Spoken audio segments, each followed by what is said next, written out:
Oi pessoal, bem-vindos ao curso Excel em Minutos. Na aula de hoje, nós vamos demonstrar como construir um experimento de física prática em Excel. Especificamente, vamos fazer um experimento de queda livre. Claro que a gente não pode fazer a prática, né, do nosso experimento no Excel, mas a gente vai usar o Excel para calcular os valores teóricos, comparar com os valores práticos, né, e construir um gráfico também. Este aqui é o experimento que a gente vai utilizar.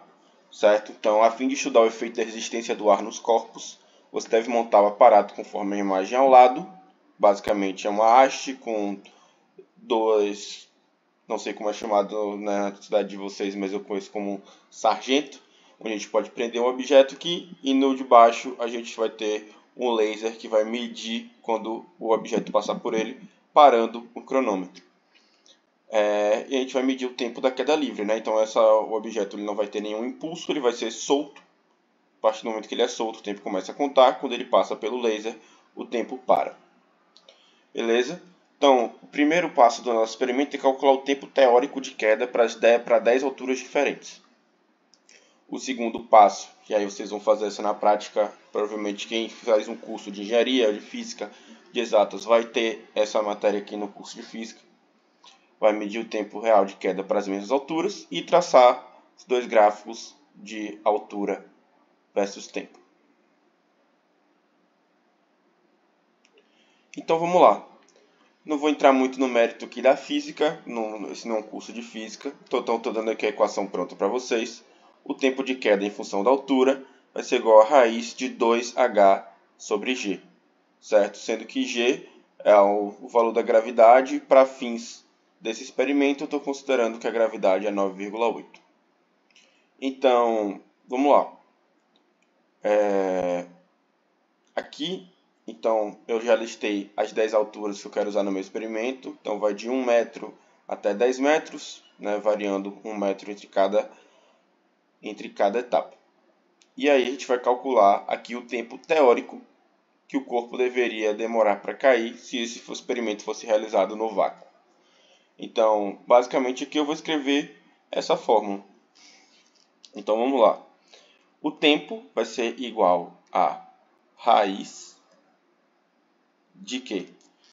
De 2 vezes H dividido pela gravidade. Então, o H aqui eu peguei da célula E7 e a gravidade eu peguei da célula B12, certo? Por que eu estou referenciando aqui a gravidade e não estou colocando aqui o 9,8, já que vai ser 9,8 para todos? Porque eu quero poder utilizar a mesma fórmula e alterar a gravidade aqui se eu quiser simular com outro valor de gravidade. Beleza? Então vamos lá, só fechar aqui. Eu vou ter que o tempo de queda teórico para um objeto cair 1 metro seria 0,45 segundos.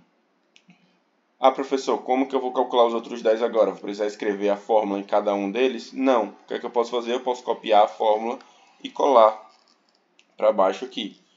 Professor, por que deu erro quando a gente colou a fórmula aqui na segunda linha?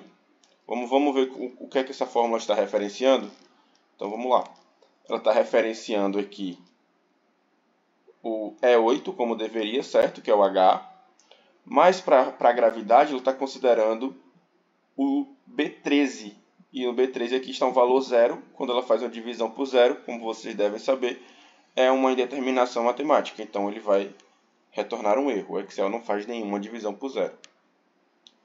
Por que isso aconteceu? Porque quando eu copiei a fórmula e colei na célula de baixo, ela arrasta as referências juntos. O que é que eu posso fazer para que isso não aconteça? Eu não preciso escrever uma fórmula ou corrigir a fórmula para cada célula. Eu vou vir aqui na minha primeira fórmula e eu vou travar a referência da gravidade ali. Professor, como que trava a referência? Muito fácil, é só apertar o F4 quando você está referenciando. Mas se você não sabe fazer isso, tem nesse curso uma aula só sobre como travar referências e é uma aula muito importante para quem quer aprender a trabalhar com fórmulas no Excel, tá? Então agora que eu travei a referência, eu posso colar a minha fórmula aqui nas 10 linhas de vez e ele vai me calcular os 10 tempos teóricos. E aí foi importante, né, travar aqui a referência da gravidade, porque se eu quiser simular, mas se a gravidade fosse 10, eu só alterar aqui o 10, e aí ele vai mudar aqui os meus valores automaticamente. Deixa eu voltar para o 9,8. Prontinho. Beleza, calculei aqui os tempos teóricos. E aí agora, falando aqui dos meus resultados experimentais, aqui eu já coloquei os tempos, né, hipotéticos experimentais. Obviamente eu não realizei esse experimento aqui em físico, só coloquei os tempos para simular, mas seriam esses tempos. E aí aqui eu tracei este gráfico, tá? É um gráfico simples de dispersão, utilizando esses dados. Se você também não sabe como construir um gráfico desse tipo aqui, ou mais simples ou mais complexo, nesse curso também a gente vai ter uma aula sobre construção de gráficos. Beleza, pessoal? Acho que fica bem claro aqui, né, por esse experimento, que a resistência do ar, né, eleva um pouco o tempo de queda. Acho que isso vai variar a partir de qual corpo, se o corpo é mais aerodinâmico ou não, mas enfim, não entra aqui o ponto mérito físico. A ideia mesmo é mostrar para vocês como construir, né, calcular, principalmente fazer o cálculo teórico para esse experimento, como construir aqui uma tabelinha comparando o teórico e prático, e a partir disso gerar um gráfico. Beleza? Se você gostou dessa aula do curso, por favor, dá um joinha, né, clica no gostei, faz um comentário, compartilha esse vídeo. Mais importante ainda, se inscreve no canal, beleza? E se você quer ter acesso a essa planilha aqui e a qualquer outra planilha que a gente usar aqui no curso, clica aqui no link da descrição, tá bom? Para você ser direcionado para o portal do nosso curso, onde você pode ter a oportunidade de se inscrever no curso, se matricular e ter acesso a todas as planilhas que a gente usa, conjunto com outros materiais de apoio, todo o suporte, certo? Mais dedicado lá. Se você quer uma planilha personalizada também para algum trabalho escolar, da faculdade, pode me chamar, vou colocar um formulário aqui embaixo onde você pode entrar em contato com a gente. Beleza? Então é isso, pessoal. Muito obrigado.